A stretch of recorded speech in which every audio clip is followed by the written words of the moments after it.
So you might have perceived then that there is 4 differentiating characteristics of these nanostructured or extended surface area catalysts from conventional platinum on carbon catalysts. Number 1 is that this catalyst is a polycrystalline film, not dispersed nanoparticles. And that's important because it immediately gives the catalyst surface a 10-fold gain in specific activity for oxygen reduction. The graph there shows the measurements done at Argonne National Laboratory on various NSTF catalysts as compared to, in the bottom left, a conventional platinum on carbon catalyst, and you can immediately see that the specific activities are much higher. This is also important, this principle of polycrystalline film, because it makes the catalyst much more resistant to various types of dissolution and agglomeration mechanisms that lead to premature failure. The top graph there shows the performance over time under various stop-start profiling protocols with a conventional platinum carbon electrode. You can see it's decaying, whereas under the same protocol with the same MEA, except that it has different catalysts, NSTF, the performance is much more resilient. This characteristic is also important because it leads to participates and at least contributes to the 50 to 100-fold lower fluoride ion release rates we see with these catalysts that leads to better membrane lifetime. The second differentiating characteristic is, of course, that it's not supported on carbon black, but instead on an organic crystalline material that's non-conductive. And this makes it much more resistant and eliminates completely all carbon corrosion. The graph on the top shows the surface area, the graph on the bottom, the polarization curves as a function of time held at 1.5 volts. And for those of you who know what that does to carbon, you would know that it would corrode it. But here it does nothing at all. And in fact, we have a better example now where these same catalysts have been used on the anodes of electrolyzers at over 2.2 volts for 1,500 hours with no performance loss. We now realize that this crystallinity of the perylene crystal support is also important because it helps nucleate the platinum so that it has the preferred 111 crystalline orientation that's so important for oxygen reduction.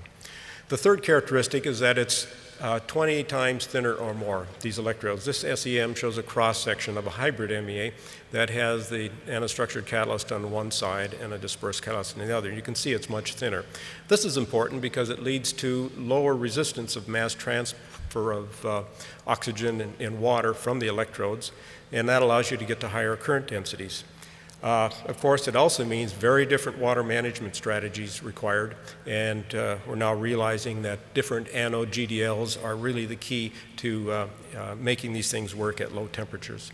The fourth differentiating characteristic, again, is that we use an all-dry vacuum coating process. It's a single step to make the perylene support and coat it with catalyst using vacuum coating, which is already a high volume process method for other large area applications such as architectural, commercial, low emissivity glass and windows.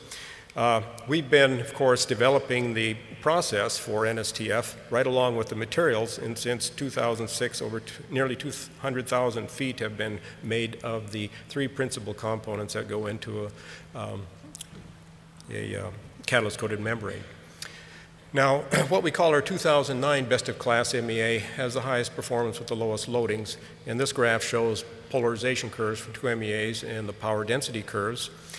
And if you plot the polarization curves instead as an inverse specific power density in grams of platinum per kilowatt, you get the blue curves on the left there, and you notice that they're just below the, well, this doesn't work because I'm colorblind. But you can see that it has met and actually is below, as Mark mentioned, the DOE target for this metric of 0.2 grams of platinum per kilowatt. And it's also been demonstrated in a large area short stack at GM. Now this is the requisite eye chart. Please don't look at it in detail. It's only to remind that we've shown this chart which compares the metrics for various electrocatalyst and MEA durability and performance targets at the last annual merit review in June of this year. And the first column shows the various metrics, the second column the units, the third the 2010 and 2015 targets in black and red, and the blue shows our current status. And if you just compared the blue column on the right with the targets for 2015, you can see that we've met or exceeded all of those targets. Now the course, there's many more requirements than just this to make a successful fuel cell vehicle catalyst, and we're working closely with our customers to understand what those issues are and resolve them. So now in conclusion, I'd like to just touch on 3 minutes of history, because this is kind of interesting. I'd like to be able to stand here and claim that it was pure 3M brilliance and innovation that led to the realization that these nanostructured catalysts would have the properties they do. But as for many good things in life, it was pure serendipity. 1982, I was working, newly employed at 3M, trying to develop an optical technique that would allow us to determine the orientation of molecules on solid surfaces. And I was vapor depositing this organic pigment material. Why I started using it is another story. And you can see the SEM image in the top left there showing an as-deposited Parylene film. Looks like any other vacuum-coated material. But I could tell from the optical spectra that there were really some dramatic changes occurring in the orientation of the molecules. So one day we decided to look at these with an SEM, and there was this image. And it was very striking, and we knew right away that we had something very unique, because nothing like this had ever been reported before. So the next few years were spent really characterizing the fundamentals of the crystal structure and growth kinetics of these whiskers. And then from 1989 to 1994, looking at various applications in which we would take those characteristics of the whiskers, correlate them to various desirable film properties, and apply them to various application areas. And you can see from the lines there how the NSTF characteristics of the whiskers on the one side can correlate ultimately to the electrochemical devices. And in fact, from 92 to 94, we were developing prototype end-of-service life indicators, CO sensors for 3M respirator masks. And you can see in the photograph in the bottom right there that little circular dot, which is actually, we were using Nafine with the NSTF platinum on both sides, and then that would go into the other small modules, ultimately onto the respirator. As you can see from the data inset, it actually had very good sensitivity for CO. But it was about this time I was asked by my management to look at energy opportunities for 3M corporate research labs, and identified PEM fuel cells as a good fit because it had so many of the requirements that utilized 3M core technologies. Also about this time, I read a paper from the Los Alamos group, Shimshin-Gottesfeld's group, which predicted that the optimum electrode thickness would be about 2 microns. And that really encouraged me to think seriously about using the NSTF for fuel cells. The only difference is from the sensors, the current densities would be 1,000,000 times higher. So after some very crude attempts and with like 1 square centimeter areas, got some initial results, and called Malin Wilson at Los Alamos National Labs, and he was very supportive and helpful in Shimshin. And to make a short story even shorter, in March of '95, we got the first results from an NSTF MEA tested at Los Alamos. You can see in the graphs, and it actually did pretty good for the first time with the Los Alamos catalyst at the time. And that was enough to get a first test station at 3M, and that started a long, steep learning curve on both technical and the fuel cell opportunities at 3M. And just for fun, here's actually performance under oxygen. In those days, everything was done under high pressure oxygen. But here's the current performance curve. And if you look at 0.6 volts, we're getting 4 times the current density with 6 times less platinum and 2.5 times lower platinum, lower oxygen partial pressure. So we have made some progress. And this progress, as I indicated at the beginning, has really benefited dramatically from a very successful partnership with the Department of Energy over the last 13 years. And many of these contracts have focused on the NSTF, and it absolutely would not have happened without that support. So in summary, the 3M catalyst work, I think, has demonstrated an alternative path forward to meet the challenging demands of commercial fuel cell vehicles and lower cost hydrogen-oxygen applications. Call these extended surface area catalysts, and the NSTF is the first practical example. There's a lot of things yet to be, critical things to be shown yet, in particular 5,000 hours of stack durability, freeze tolerance, and I now understand that because we've met the 0.2 grams a kilowatt, DOE is changing it now to 0.12, which will correlate to 8 grams of platinum per vehicle. But I'm very encouraged because we are seeing a lot of opportunities for improvements in NSTF activity, which means efficiency, higher power performance, and durability. And finally, I want to acknowledge all the great folks at 3M that have made this happen.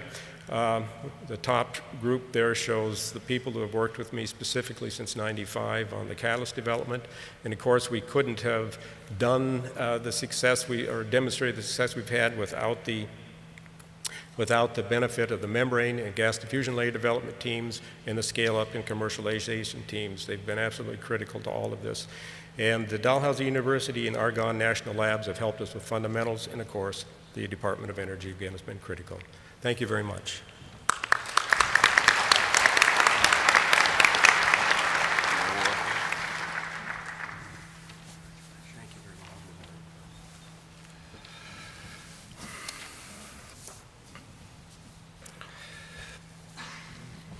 Our next award winner is Dr. Rich Carlin. You know, it's hard to overestimate the role the DoD has played in fuel cell development. Over the years, there have been many important projects. And Dr. Richard Carlin is department head for the Sea Warfare and Weapons Department of the Office of Naval Research, ONR. He's a longtime friend of the fuel cell community. His support and efforts have guided many DoD fuel cell projects. As department head, Dr. Carlin oversees a broad range of science and technology programs for surface ships, submarines, and undersea weapons. His annual budget is about $500 million a year. He served as electric chemistry division chief at the Seiler Research Laboratory at the U.S. Air Force Academy. He led research in the use of ionic liquids, electrolytes for batteries, supercapacitors, metal alloys, other materials. While at the Air Force Academy, his research group received the United States Air Force Material Command Science and Technology Achievement Award for the development of a novel dual graphite intercalation battery concept. He currently serves as the Navy S&T representative on various energy advisory groups, including the Hydrogen and Fuel Cell Interagency Task Force, the Energy Security Task Force, the Naval Task Force Energy, and in September 2010, he was appointed to the Hydrogen and Fuel Cell Technical Advisory Committee. He's published over 100 technical papers, 57 reviewed papers. He's the author of many patents. It's my pleasure to present Dr. Rich Carlin.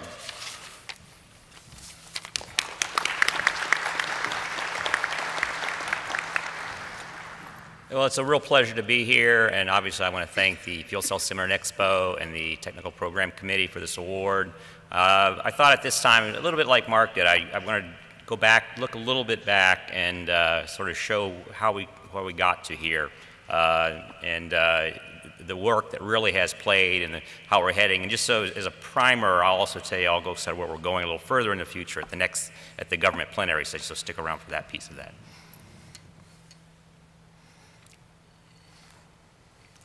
If you sort of look at a picture that we've had for quite a while within the Navy, and this is used by a range of people, this slide actually dates back to around the late 1990s when it was first made. It hasn't changed a great deal since, but I'm going to show a little bit later on today where we've moved. But you can see one of the philosophies we've always had here is that how the military can produce technologies that marry up with the commercial side. And that's very, very important here.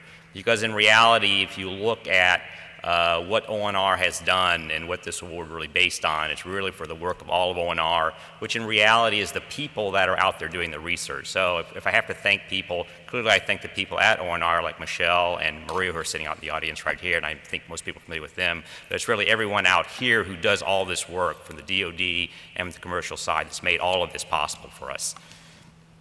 But if you look at sort of where we are, and I want you to take note too of that, under the range of power needs. That was actually, I pulled this directly out of a presentation that we gave to our 4-star Chief of Naval Operations some time ago. To give you the point is that fuel cells has played a role in the discussion within the Navy and the Department of Defense for many, many years.